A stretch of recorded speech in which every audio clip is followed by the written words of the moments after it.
Ok, vamos lá. Masturbação. É um assunto que muita gente ainda trata como tabu, né? Mas que a teologia, na verdade, encara de frente. Hoje, a gente vai mergulhar no argumento do pastor Ailton Santana, que aborda esse tema não como algo a ser escondido, mas como uma questão espiritual bem profunda. Para a gente entender direitinho a linha de raciocínio, vamos seguir 5 passos. Primeiro, entender por que esse assunto é tão presente. Depois, a gente entra no argumento central mesmo, separando o que é pensamento do que é ato. Em seguida, vamos ver os perigos espirituais que são apontados e, claro, terminar com o caminho que ele sugere para superar isso tudo. Então, começando pelo começo, a relevância. Afinal, por que falar sobre isso? O pastor destaca que essa é uma realidade para muita gente, especialmente os mais jovens. E também é uma dúvida super comum entre pais, que ficam sem saber como orientar os filhos. E olha, os números que ele apresentam dão uma boa ideia da dimensão disso. As fontes que o pastor cita indicam que a prática é extremamente comum, sabe? Atinge algo entre 55% e 90% dos homens e entre 45% e 50% das mulheres. Ou seja, não estamos falando de um problema isolado de jeito nenhum. E tem outro fator que entra nessa conta: o mundo em que a gente vive hoje. O argumento é que essa exposição constante a estímulos visuais, na internet, na mídia, acaba intensificando o que o pastor chama de abrasamento.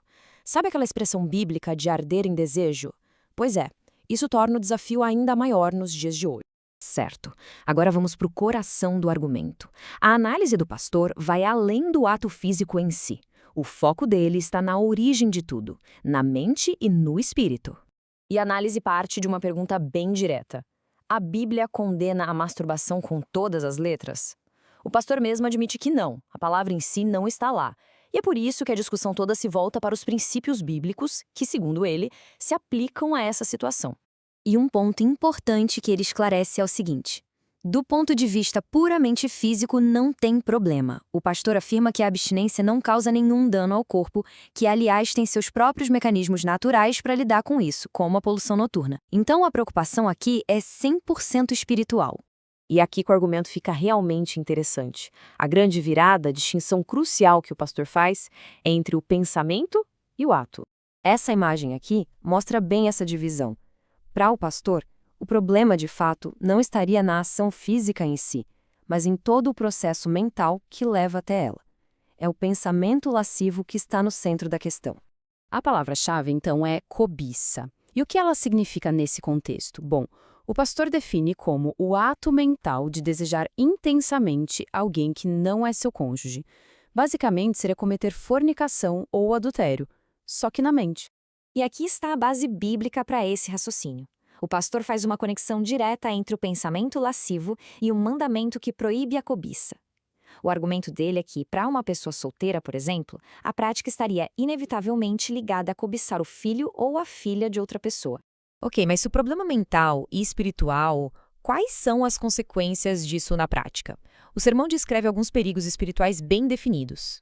O pastor alerta para consequências sérias, como o risco de virar um vício, a chance de escalar para o consumo de pornografia e, talvez o ponto principal, um distanciamento no relacionamento com Deus.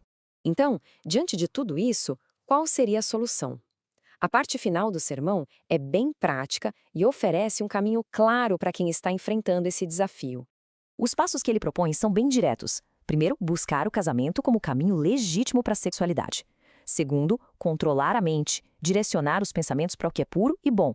Terceiro, algo muito importante, buscar aconselhamento, conversar com o pastor, com os pais, um líder de confiança. E por fim, claro, buscar a Deus, fortalecer a vida espiritual através da oração, do jejum e da leitura da palavra. Mas no fim das contas, a mensagem principal é de esperança. O pastor faz questão de ressaltar que essa é uma luta comum, sabe? E que ter essa dificuldade não diminui o valor de ninguém. A vitória é totalmente possível com a ajuda de Deus. E isso tudo nos deixa com uma questão bem central, que meio que resume o sermão inteiro. Se o pecado mora principalmente no pensamento, será que o controle da mente é então a fronteira final da vida espiritual? Fica aí a reflexão.